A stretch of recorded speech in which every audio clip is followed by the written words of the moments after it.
a des questions dites fermées, telles que « ça va bien » où l'on suggère presque la réponse qui doit être assurément oui et rarement non. Et des questions dites ouvertes, comme « comment ça va ?» où l'on permet à notre interlocuteur de développer une réponse de son cru. Normalement, à cette question, nous entendrons des réponses telles que « très bien »,« pas si pire »,« ça va comme c'est mené »,« ça pourrait aller mieux mais ça coûterait plus cher » et d'autres réponses du même genre. Mais il arrive parfois que la réponse suscitée par cette question soit quelque peu surprenante et le mot est faible. C'est ce qui m'est arrivé un certain matin où M. Landry venait chercher des documents que j'avais laissés à la réception pour M. Rochon, ami de ce dernier. Il faut préciser que M. Landry est mon client. Je l'avais vu il y a de ça quelques mois pour préparer ses propres papiers. Il voulait que tout soit en règle car il allait subir une intervention chirurgicale délicate pour se faire enlever une grosse masse à l'abdomen. Comme bien des gens, M. Landry avait peur d'y rester lors de cette opération et il voulait que ses dernières volontés soient précisées au cas où. Alors, quand M. Landry est entré au bureau pour récupérer les documents de son ami, j'ai constaté avec joie qu'il semblait bien et qu'il était donc sauvé, comme on dit.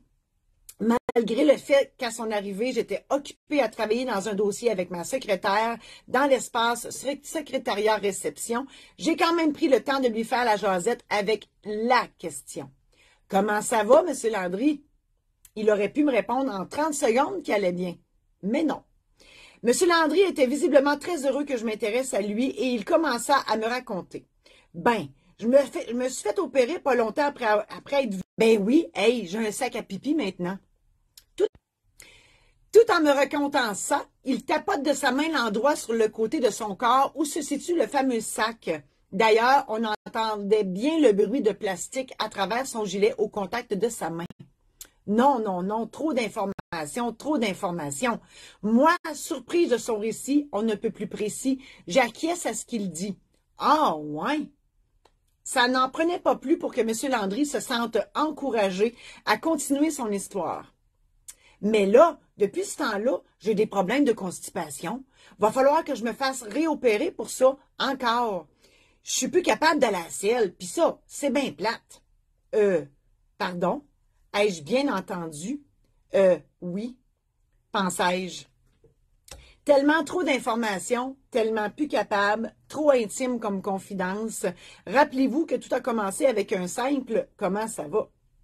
J'étais tellement abasourdie et bouche bée que j'ai poursuivi l'écoute avec probablement un regard intéressé puisqu'il a continué de plus belle à me raconter le récit de sa chirurgie à venir.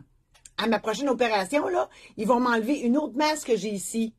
En disant ça, il se penche par en avant, la main droite qui tire son pantalon pour que le tissu se lisse de façon à nous permettre de bien voir la masse, tout près de son testicule gauche.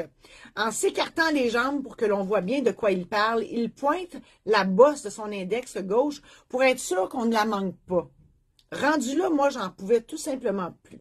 Je me demandais comment j'allais faire pour l'arrêter. C'est alors qu'il nous mentionna.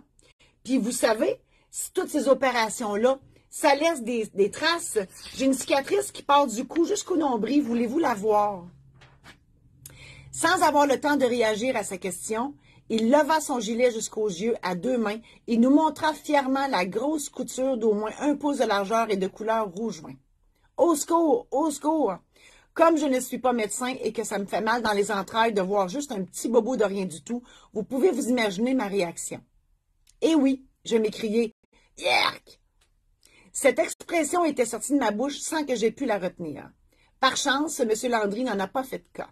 Sa représentation étant terminée, je lui ai donc souhaité bonne chance pour sa prochaine opération et me suis engouffrée dans mon bureau tout en essayant fort d'effacer ces images-là de ma tête. À chacun son métier, j'aime mieux mes papiers. La morale juridique de cette histoire, si vous prévoyez subir une chirurgie bientôt, faites votre testament et votre mandat d'inaptitude au cas où.